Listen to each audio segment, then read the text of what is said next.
Sir నమస్తే. ఏమండి ఏంటి? నా బండిలో పెట్రోల్ అయిపోయిందండి. మీ బండి ఇస్తే బాటిల్లో పెట్రోల్ కొట్టించుకోసా సార్. బండా నిన్నట్ట నమ్మాలయ్యా, నువ్వెవరక్కడ తెలీదు. నా బండి ఇక్కడే ఉంచుతా, నా పర్స్ ఇస్తా, నా మొబైల్ కూడా ఇస్తా సార్. Please sir.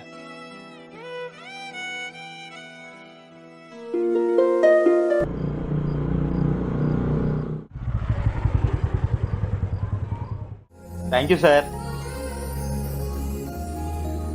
సార్ చాలా థ్యాంక్ యూ సార్. సార్ ఇది ఉంచండి, దేనికైనా ఉపయోగపడుద్ది. మాకెందుకు అది? మా బండిలో పెట్రోల్ ఉంది. అర్థం చేసుకోండి, దేనికైనా ఉపయోగపడుద్ది.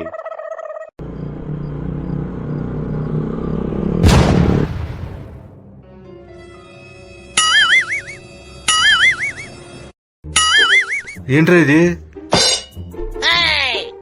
ఇప్పుడు అర్థమైందిరా, అది బాటిల్ ఎందుకు దాచుకోమన్నాడు.